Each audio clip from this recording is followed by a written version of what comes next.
and get your filthy hands off my cart! The flight attendant ripped the napkin away and threw it in the black woman's face. You stink! You're making my first-class passengers uncomfortable. Can you not smell yourself? The woman stared back, calm. The attendant didn't stop. 12 years I've worked in this cabin, and every time one of you sneaks up here, it's the same thing. Dirty seats. Greasy fingerprints everywhere. You people are like trash that keeps blowing in. A passenger gasped. The attendant didn't care. Go back to the economy where you belong. Shoo. Like the dog you are. The woman stood, straightened her blazer. I'd like your name and employee number. The attendant's hand cracked across her face. That slap just cost this airline $400 million. Have you ever watched someone destroy their entire life with one moment of pure hatred? Let me take you back to the beginning, 6 hours before that slap. 5:45 in the morning, Atlanta, Georgia. The Buckhead neighborhood. Old trees, quiet streets, the kind of block where sprinklers hiss before sunrise, and every driveway has 2 cars minimum. Fiona Powell stood barefoot in her kitchen, coffee in one hand, phone in the other. The marble countertop was cool under her elbows. Morning light crept through the window and caught the steam rising from her mug. She wasn't scrolling social media. She was reading a contract summary. 46 pages. Horizon Defense Systems, the aerospace and defense company where she served as chief procurement officer. The document on her screen was worth $400 million. A fuel and logistics deal with Skybridge Airlines. 5-year term, her signature on the dotted line. Fiona controlled the fuel that kept Skybridge's entire domestic fleet in the air. But if you saw her that morning, you'd never guess it. No designer labels, no diamond rings, just a plain white t-shirt, gray joggers, and reading glasses slipping down her nose. That was Fiona. Power without performance. She grew up on the south side of Chicago. Her mother cleaned hotel rooms. Her father drove a city bus for 31 years. The first time Fiona ever stepped on an airplane, she was 22, a scholarship trip to an engineering conference at MIT. She remembered pressing her face to that tiny oval window, watching Chicago shrink below her, thinking, this is what it feels like to rise. Now she ran a department with a budget bigger than most countries' GDP. Her husband came down the stairs, Derek Collins, tall, calm, the kind of man who smiled before he spoke. Pediatric surgeon at Emory, hands that saved children's lives 5 days a week. He leaned over her shoulder, saw the contract on her screen, and sighed. Babe, it's our anniversary trip. Close the laptop. She laughed. One more paragraph. You said that 40 minutes ago. She closed the laptop. He kissed her forehead. 15 years married today. They were flying to San Francisco, then driving up to Napa Valley, wine country. 3 days, no meetings, no board calls, just the two of them. Derek carried both suitcases to the car. Fiona locked the front door and paused for a second on the porch. The air smelled like fresh-cut grass and magnolia. A jogger waved from across the street. She waved back. A normal morning. A beautiful morning. They had no idea what was coming. Hartsfield-Jackson Atlanta International Airport, the busiest airport in the world. Even at 7 a.m., the terminal hummed like a living thing. Wheels on tile, announcements bouncing off the ceiling, the smell of Cinnabon mixing with jet fuel from the gates. Fiona and Derek moved through security without any trouble. First-class boarding passes, TSA pre-check, smooth and simple. At the gate, a young mother was struggling, toddler on one hip, diaper bag sliding off her shoulder, boarding pass crumpled in her fist. Fiona stepped aside and waved her forward in line. The woman mouthed, "Thank you," with exhausted eyes. That was who Fiona was. Quiet kindness, no audience needed. Gate B14, Skybridge Airlines Flight 341 to San Francisco. Boarding began at 8:15. Group 1, First Class. Fiona and Derek walked down the jetway. The air shifted from terminal cold to jetway warmth. That stale, recycled airplane smell hit them as they stepped through the cabin door. The first class was small, 4 rows, wide leather seats, warm lighting, champagne flutes already set on white cloth napkins, soft jazz playing through the speakers, and standing at the entrance, greeting every passenger with a bright, bleached smile, Brenda Nolan, senior flight attendant, 12-year veteran of Skybridge, blonde hair pinned tight, uniform pressed sharp enough to cut glass. She radiated authority. The white couple ahead of Fiona got the full treatment. "Welcome aboard! Oh, I love your bag. Is that the new Toomey? You two look amazing. Let me take your coats." Warm, charming, professional. Then Fiona and Derek stepped through the door. Brenda's smile didn't disappear. It shifted. The warmth left her eyes like someone flipped a switch. Her lips stayed curved, but the muscles around her jaw tightened. She didn't greet them. She didn't offer to take their coats. She looked Fiona up and down, from her flat shoes to her natural hair, and stepped slightly into the aisle. Not enough to fully block them, just enough to make them squeeze past. Derek noticed. Fiona noticed. Neither said a word. They found their seats, 2A and 2B. Fiona slid in by the window. Derek took the aisle. The morning was still beautiful, but something in the air had already changed. It started before the plane even left the ground. Fiona had barely settled into her seat when Brenda appeared in the aisle. Not with a smile, not with a welcome. She stood over Fiona like a teacher catching a student in the wrong classroom. "Boarding pass, let me see it." Fiona looked up. "Excuse me?" "Your boarding pass. Show it to me, now." No please, no ma'am, just a flat demand with a hand already extended. Fiona pulled the pass from her blazer pocket and handed it over. Brenda snatched it. She held it up to the overhead light, turned it over, ran her thumbnail across the barcode like she was checking for a counterfeit bill. 10 seconds. 20 seconds. The white couple across the aisle watched in silence. Brenda squinted at the pass, then held it up again. She angled it left, angled it right, like she was examining a piece of evidence at a crime scene. "Where did you get this?" Fiona's voice stayed level. "I bought it 6 weeks ago, online." "Mm-hmm." Brenda's lips pressed into a thin smile. "You'd be surprised how often people end up in seats they didn't pay for. Upgrades get confused, passes get swapped. It happens." She said, "It happens," the way someone says, "things go missing," while staring at the only black person in the room. Derek leaned forward. "Is there a problem?" Brenda didn't look at him.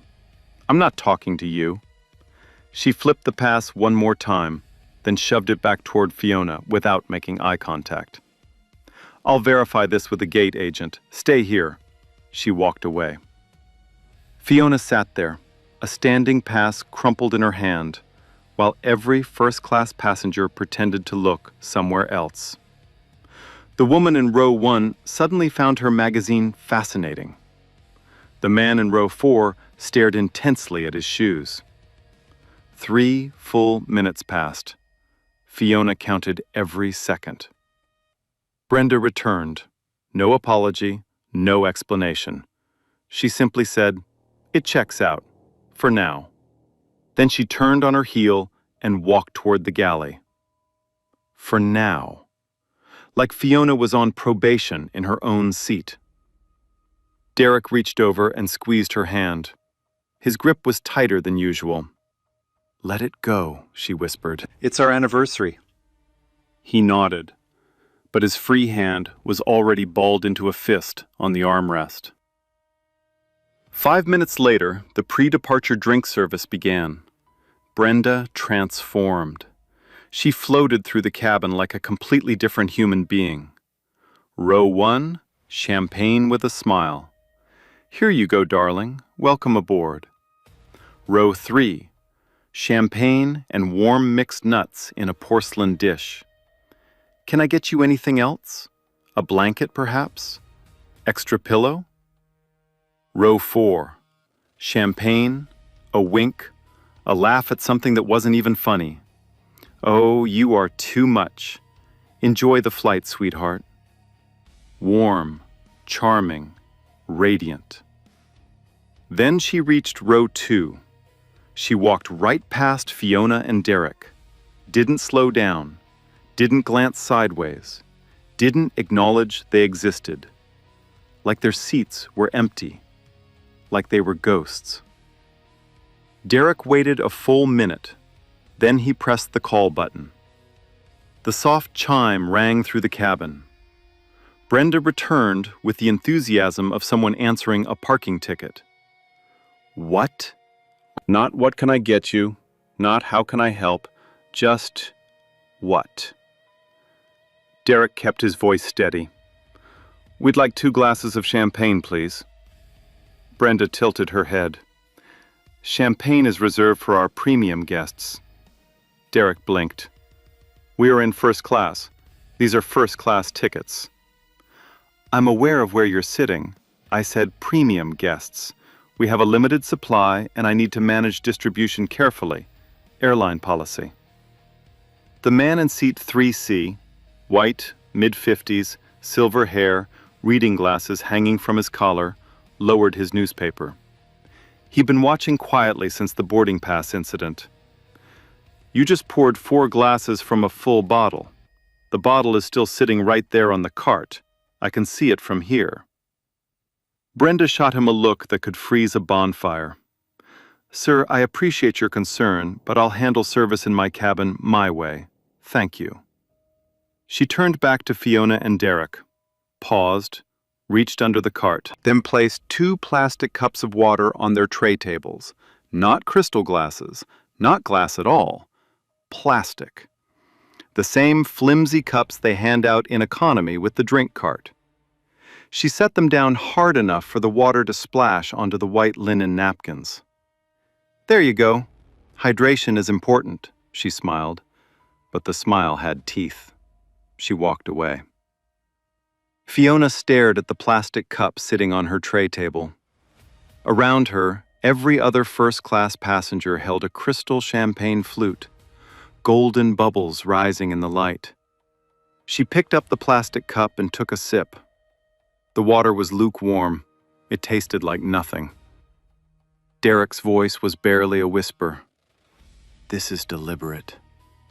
Fiona nodded slowly. I know. We should say something, right now. Not yet. Not here. Not like this. The plane pushed back from the gate. The cabin lights dimmed slightly. The safety video played on the overhead screens. Passengers settled into their seats. Phones slipped into pockets. Laptops closed. Fiona opened hers. Just for a moment. One last check on a shipping confirmation for the anniversary dinner she'd planned in Napa. A private vineyard dinner under string lights. A surprise for Derek. She needed to confirm the reservation before they lost their cell signal. She didn't even get to her inbox.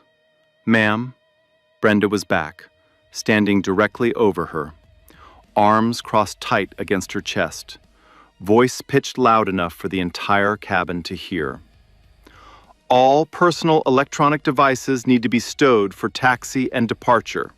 That is a federal regulation. Close it. Fiona looked up. We haven't begun the takeoff roll yet. I'll close it in just a now. Not in a moment, not in a minute, now. Unless you'd like me to report you to the captain for passenger non-compliance. I can have this aircraft returned to the gate. Your choice. Fiona glanced around the cabin. Row 1. A man was casually scrolling his iPad, feet up. Row 3. A woman was texting with both thumbs, not even trying to hide it. Row 4. A teenager had AirPods in, watching a movie on a tablet with the brightness at full. None of them were told anything. None of them were even glanced at. Just Fiona. Derek couldn't hold it back this time. Are you serious right now? Half the cabin has their devices out. You can see them. Why are you only talking to... Sir, Brenda's voice snapped like a whip. I will not ask again. I am the senior crew member on this aircraft. You will comply, or I will involve the flight deck and have you both removed. Final warning. Removed. Both of them. For an open laptop during taxi. The cabin was watching now. Every single passenger. Some looked uncomfortable. Some looked at the floor. The man in 3C shook his head slowly, his jaw tight. The woman in row 1 put down her magazine and stared at Brenda with her mouth slightly open. Nobody said a word. Fiona closed the laptop, slid it into the seatback pocket without a sound. She turned her face toward the window and stared at the runway lights streaking past in blurred orange lines as the plane began to accelerate. Her reflection stared back at her in the dark glass. She could see the tension in her own face, the tight line of her mouth, the way her eyes had gone hard and flat, like she was holding something behind them that took real effort to keep inside. 15 years of climbing, MIT engineering, Harvard MBA, boardrooms where she was the only black face at a table of 20, Senate hearings where she testified on defense procurement policy, meetings with 4-star generals who shook her hand and called her ma'am and meant it with respect. And here, on a Tuesday morning flight to San Francisco, a woman in a polyester uniform with a $12 name badge was treating her like a criminal in her own seat. The plane lifted off. Atlanta shrank below. The wheels folded into the belly of the aircraft with a heavy thud. The cabin rattled gently as they climbed through a thick layer of gray clouds. Then sunlight broke through, sudden, blinding, golden. Brenda passed through the aisle one more time. She paused at row 2 just long enough to glance down at Fiona. A quick, sharp look, checking, making sure she was still sitting, still quiet, still in her place. Then she turned, smiled at the couple in row 1, and disappeared into the galley. Derek exhaled slowly through his nose. He hadn't unclenched his fist since the champagne. His knuckles ached. When we land, he said quietly, I'm filing a formal complaint. Fiona didn't respond. She was watching the clouds slide beneath them like a white ocean. Below, Georgia was giving way to Alabama. Red clay and green forest stretching to the horizon. Rivers catching sunlight like silver thread. She thought about her mother, 63 years old, still cleaning hotel rooms in Chicago, still saying yes ma'am to women who never said thank you, still smiling at people who looked right through her like she was furniture. Fiona had spent her entire career making sure she would never be powerless like that. She earned her degrees, built her name, signed contracts worth more than some airlines' total annual revenue. And none of it mattered. Not here. Not to Brenda Nolan. To her, Fiona Powell was just another black woman who didn't deserve a nice seat. The seatbelt sign turned off with a soft chime. Derek unclipped his belt and leaned his head back. 3 more hours, just 3 more hours, and we're in Napa. Fiona turned from the window. She looked at her husband. His jaw was locked. His eyes were heavy, not from sleep, but from the weight of holding himself back. She placed her hand over his fist, gently, until his fingers slowly uncurled. I know, she said. Somewhere in the back galley, Brenda Nolan was pouring herself a fresh coffee and laughing loudly with another crew member about something none of the passengers could hear. 3 more hours. But the worst hadn't even started yet. 2 hours into the flight, somewhere over Mississippi, the cabin had settled into that quiet cruise rhythm. Soft engine hum, pages turning, ice clinking in glasses. Fiona needed to use the restroom. She unbuckled her seatbelt, stood up, and walked 3 steps toward the first-class lavatory at the front of the cabin. The vacant sign glowed green. The door was right there. Brenda materialized out of nowhere. She stepped directly into Fiona's path, one hand on the lavatory door, the other on her hip. This restroom is out of order. Fiona looked at the green vacant sign, then back at Brenda. The sign says it's available. The sign is wrong.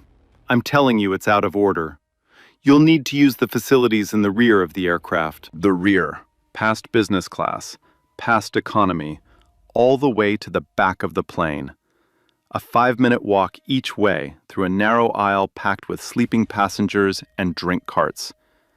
Fiona held Brenda's gaze. Is there a maintenance issue? I said it's out of order. That's all you need to know. The rear lavatory is available. Use that one. Fiona stood still for a moment. The air between them was thick enough to chew. Then she turned and made the long walk to the back of the plane. Every step felt deliberate. Past business class, where a man looked up from his laptop and watched her pass.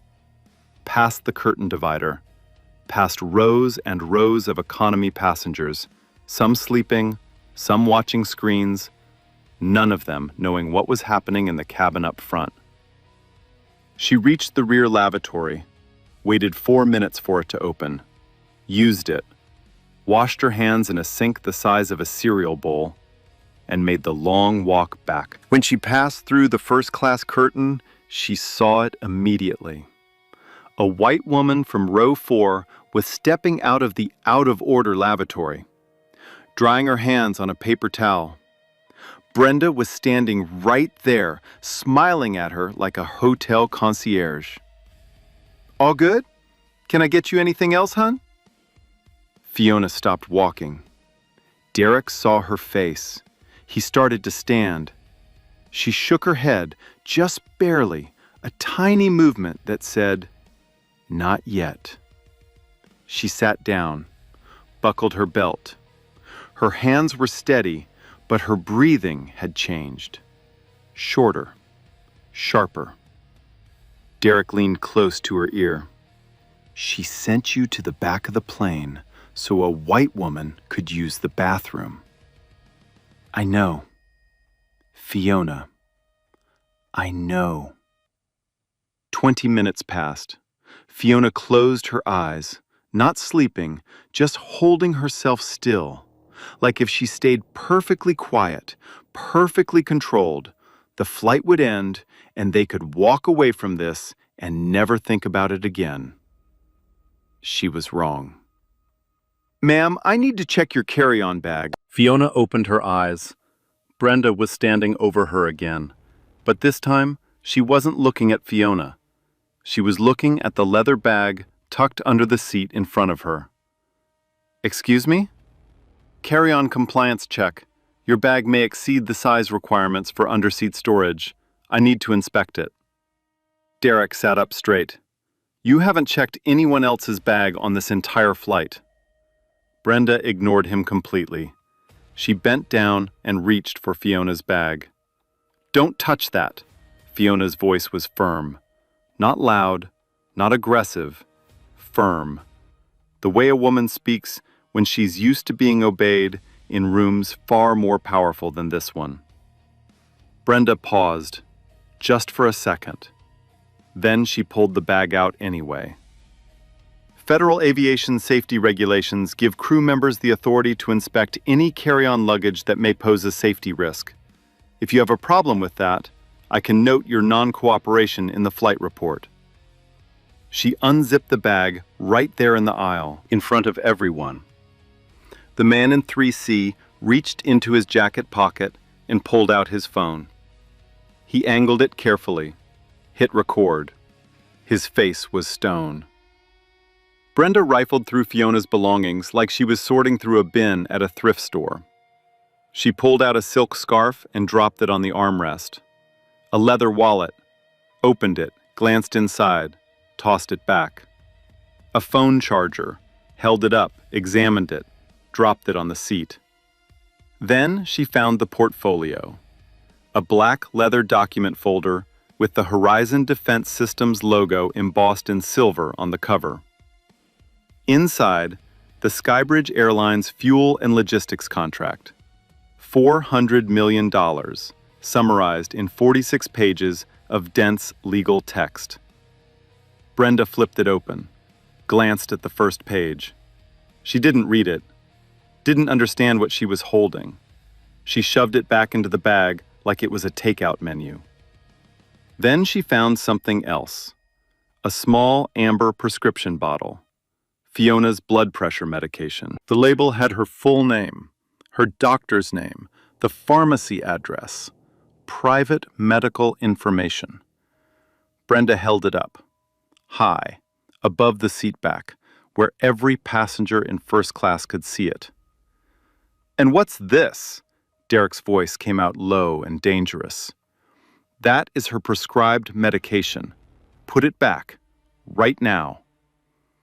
"I need to verify that all medications on board are put it back." Brenda looked at Derek for a long moment. Something flickered in her eyes. Not fear, not guilt, but calculation. She was deciding how far to push. She dropped the bottle back into the bag. It clattered against the other items she'd scattered. She didn't zip the bag closed. She didn't put anything back in order. She just stood up, smoothed her uniform, and said, "Everything checks out. For now." For now. That phrase again, like a threat wearing a uniform. She walked back toward the galley without looking back.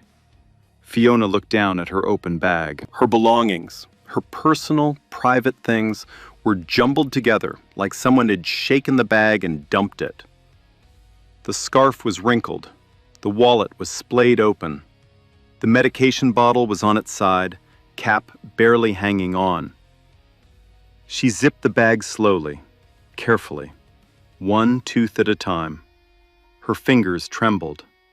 Not from fear, from the sheer physical effort of keeping everything locked inside her chest. Derek was breathing through his teeth. His eyes glistened.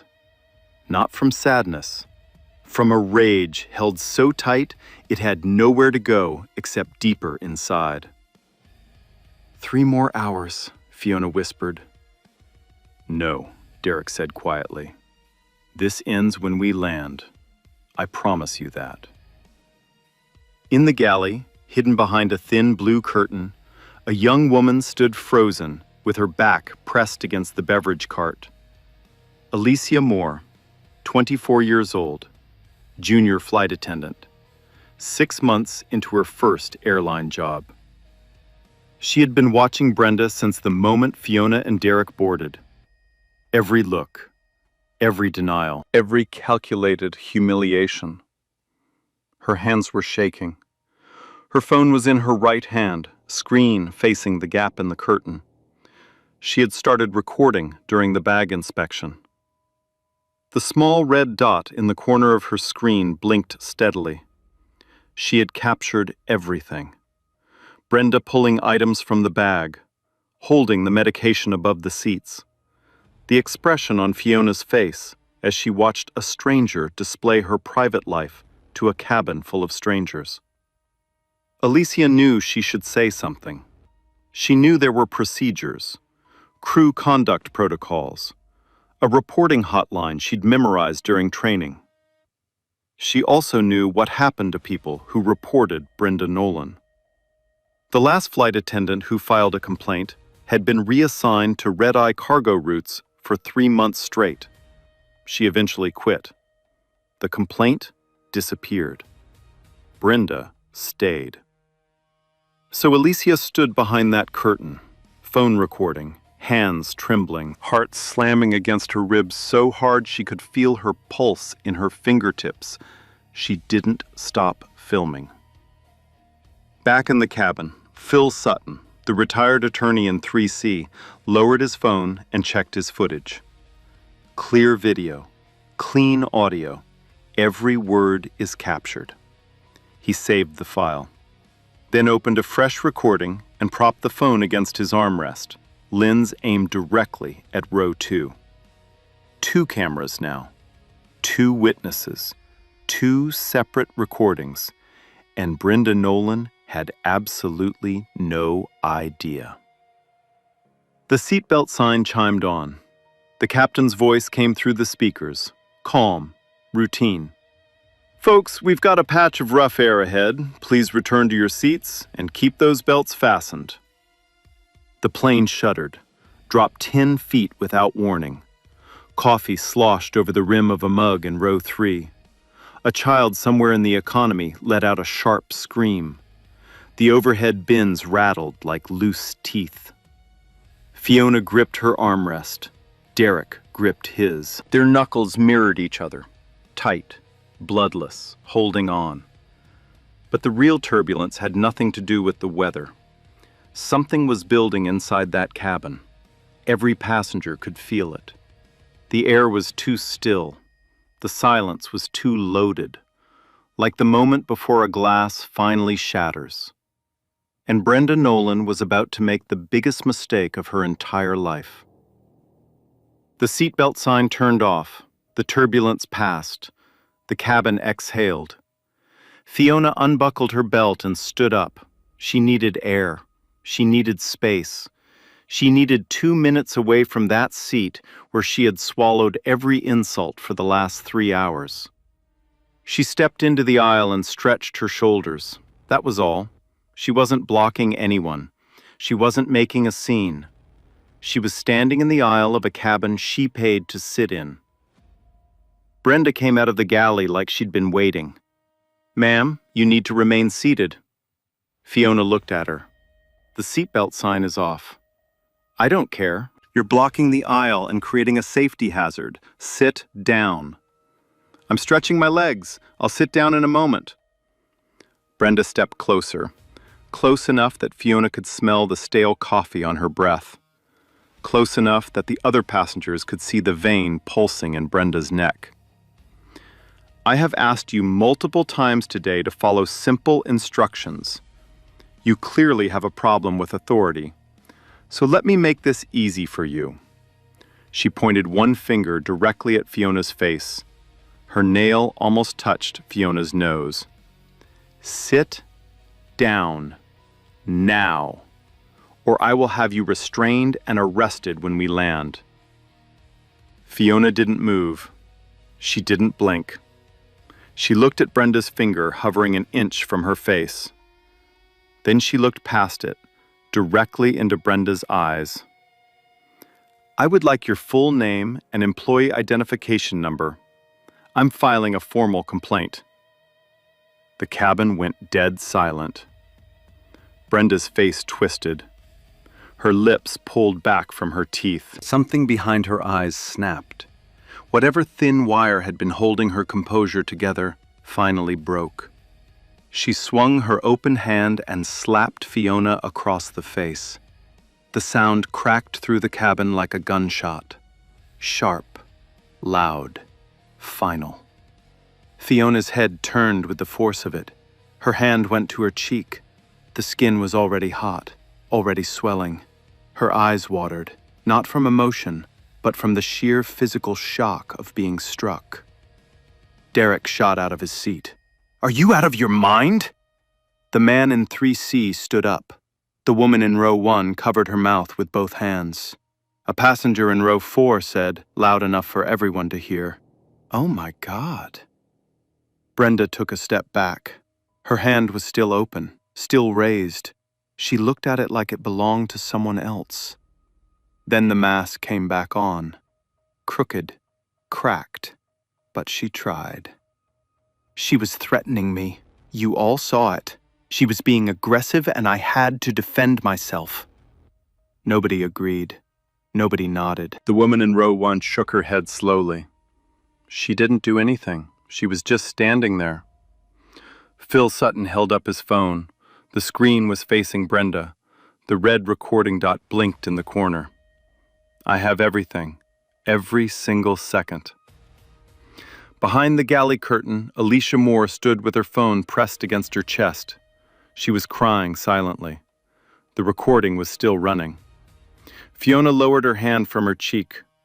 The mark was visible now, red, swelling, the shape of 4 fingers printed across her brown skin. She sat down, slowly, calmly, like a woman who had made a decision. She reached into the seat back pocket and pulled out her phone. She dialed a number. It rang twice. Janet, it's Fiona. Her voice was steady, clear, not a single tremor. I need you to pull the Skybridge Airlines contract, the full package, fuel and logistics, $400 million. Freeze all pending payments effective immediately. No disbursements until further notice. She paused, listened, then spoke again. Yes, all of it. Contact legal. I want a formal review initiated by end of business today. And Janet, get me the name of Skybridge's chief counsel. I'll be calling them personally. She ended the call, placed the phone on her lap, folded her hands. The cabin was so quiet you could hear the air recycling through the vents. Captain Ted Haywood stepped out of the cockpit. His co-pilot had taken over. He'd been radioed about a disturbance, physical altercation in first class, and his face was tight with concern. He saw Fiona first, the red handprint on her cheek. Then he saw Brenda standing in the aisle with her arms hanging limp at her sides. Then he saw Phil Sutton's phone, still recording. What happened here? 3 passengers spoke at once. Haywood raised a hand. He turned to Phil. Sir, may I see that? Phil handed over the phone. Haywood watched 10 seconds of footage. His face changed. The color drained from it like water from a sink. He looked at Brenda. Go to the rear galley, now. Do not speak to any passengers. Then he turned to Fiona. Ma'am, I am deeply sorry. Can I... Captain! Fiona's voice stopped him mid-sentence. My name is Fiona Powell. I'm the Chief Procurement Officer at Horizon Defense Systems. Your airline has a $400 million contract with my company. That contract supplies fuel and logistics for your entire domestic fleet. She paused. Let every word settle into the silence like a stone dropping into still water. As of 2 minutes ago, that contract is frozen. Haywood's mouth opened. Nothing came out. His hand gripped the top of seat 1A so hard his knuckles went white. He knew exactly what Horizon Defense Systems was. Every captain in the industry did. Horizon didn't just supply fuel. They were the backbone of mid-tier airline operations. Without them, Skybridge couldn't fly. He reached for the intercom and radioed operations on the ground. In the rear galley, Brenda Nolan stood alone. She could hear the murmuring from the cabin. She could feel the shift. The ground beneath her was already gone. She just didn't know how far she was about to fall. The plane touched down at San Francisco International at 1:47 p.m. Pacific Time. The wheels hit the tarmac hard. The engines roared into reverse thrust. The cabin shuddered as the aircraft slowed. But inside the first class, nobody moved. Nobody reached for the overhead bins. Nobody checked their phones. They all sat perfectly still, watching, waiting. because they knew something was about to happen. Captain Haywood's voice came through the speakers, calm, measured, professional. Ladies and gentlemen, welcome to San Francisco. Please remain seated. We have a situation that requires ground personnel to board the aircraft before deplaning begins. Thank you for your patience. A situation. That was one word for it. Through the small oval windows, Fiona could see them gathering on the tarmac. 2 airport police officers in dark uniforms, a woman in a Skybridge corporate blazer clutching a tablet to her chest, a man in a gray suit pacing back and forth, phone pressed to his ear, sweat visible on his forehead even from 50 feet away. The cabin door opened. The jet bridge air rushed in, cool, metallic, smelling of concrete and jet exhaust. The police officers boarded first. They didn't rush. They didn't need to. Everyone on that plane already knew who they were there for. Brenda Nolan was escorted from the rear galley. She walked down the first-class aisle one last time, the same aisle where she had denied champagne, blocked the lavatory, searched a bag, held up private medication, and struck a passenger across the face. She was crying, mascara streaking down both cheeks in thin black lines. Her hands were clasped together in front of her like she was praying. "It was a misunderstanding," she kept saying. "Please, it was just a misunderstanding. She provoked me. I would never." Nobody in the cabin looked at her with sympathy. The woman in row 1 turned her face toward the window. The man in row 4 stared straight ahead. Phil Sutton watched her pass with the steady, unblinking gaze of a man who had spent 30 years in courtrooms. The officers guided Brenda through the cabin door and down the jet bridge. Her footsteps echoed and then faded. Gone. Fiona watched her go. She didn't feel satisfaction. She didn't feel relief. She felt the dull ache in her cheek and the weight of 3 hours pressing down on her shoulders like wet concrete. The woman in the Skybridge blazer boarded next. She introduced herself as the Regional Vice President of Customer Experience. Her voice was shaking. Her hands were shaking. Everything about her was shaking. "Mrs. Powell, on behalf of Skybridge Airlines, I want to personally extend our deepest and most sincere—" Fiona raised one hand. The woman stopped mid-sentence. "I don't need your apology. I need to know what your airline intends to do, structurally, formally, in writing." The regional VP swallowed hard. She looked at the man in the gray suit still pacing on the tarmac, then back at Fiona. "Of course, absolutely. We will. Our executive team is already good. Have your chief counsel contact my legal team by 6 p.m. today. If I don't hear from them, the contract termination moves from review to execution. Are we clear?" "Yes, ma'am. Completely clear." Fiona stood up. Derek stood beside her. He reached up and pulled their bags from the overhead bin. His movements were slow and deliberate. His jaw was still tight, but his eyes had softened. The storm was passing. As they walked toward the cabin door, Phil Sutton stood up from 3C. He extended his hand to Fiona. "Phil Sutton, retired attorney. I have the entire incident on video, clear audio, clear visual, time-stamped. If you need a witness statement, here's my card." Fiona took the card, looked at it, then looked at him. "Thank you, Mr. Sutton. I'll be in touch." They stepped off the plane and into the jet bridge. The fluorescent lights buzzed overhead. Their rolling bags clicked rhythmically against the metal floor. Derek put his arm around Fiona's shoulders. She leaned into him, just slightly, just for a second. The first crack in the armor she'd been wearing for 3 hours. "Happy anniversary," he said quietly. She almost laughed. Almost.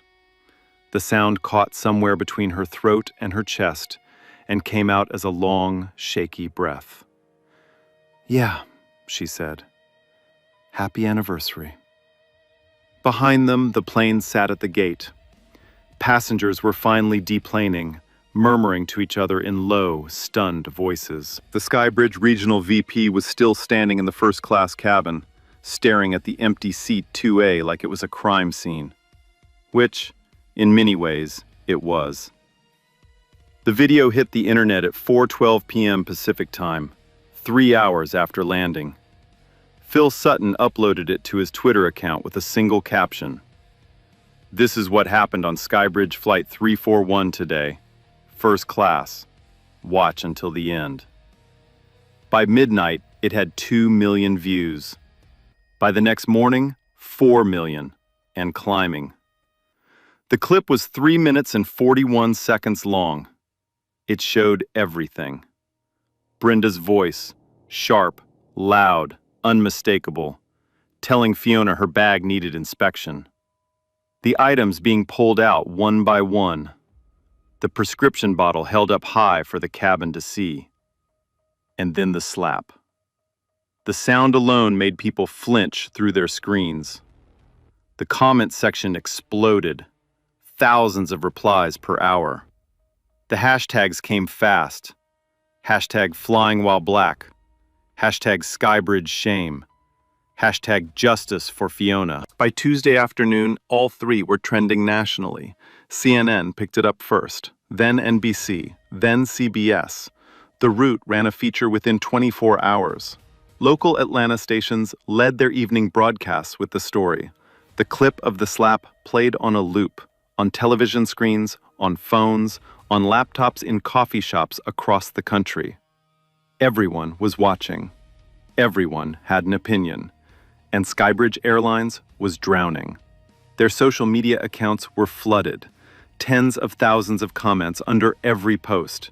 People shared their own stories of being humiliated on flights. Former Skybridge employees came forward with anonymous accounts of racial profiling they had witnessed and reported, reports that went nowhere. The pressure built like water behind a cracking dam. 72 hours after the incident, Skybridge CEO Gregory Saunders held a press conference at the airline's headquarters in Dallas. He stood behind a podium with the Skybridge logo on it, the same logo that was now being turned into memes across every platform. His statement was careful, rehearsed, lawyer-approved.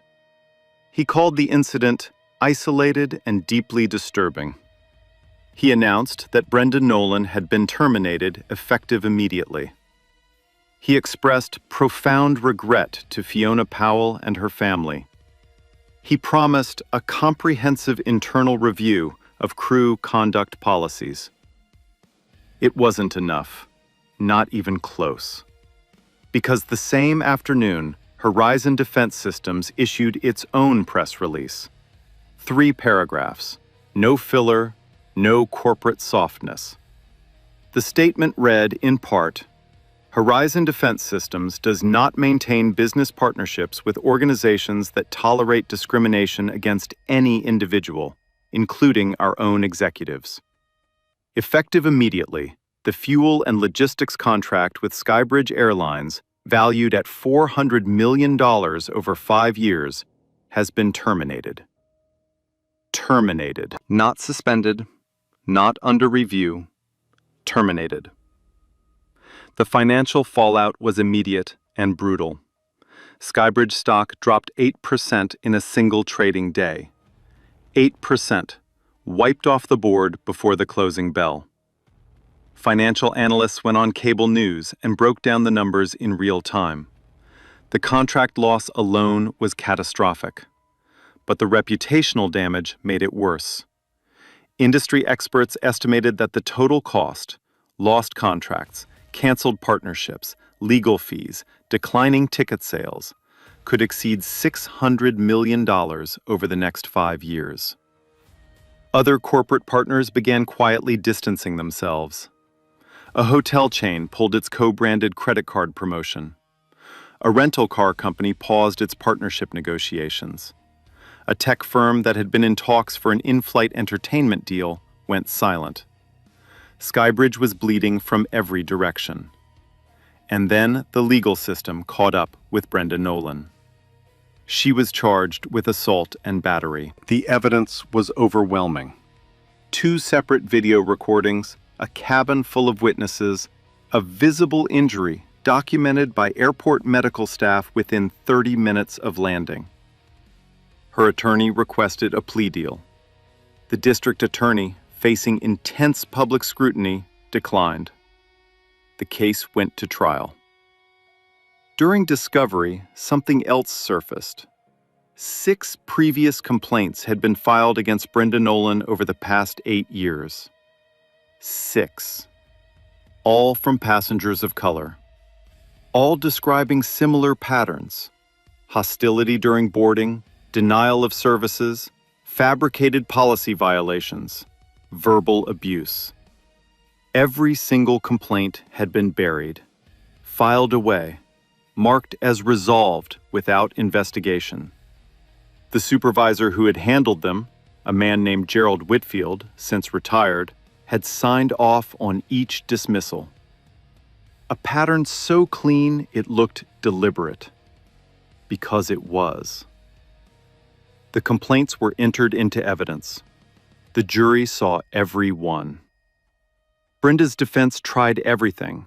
Her attorney argued stress, argued exhaustion, argued that Fiona had been combative and that Brenda had acted in self-defense.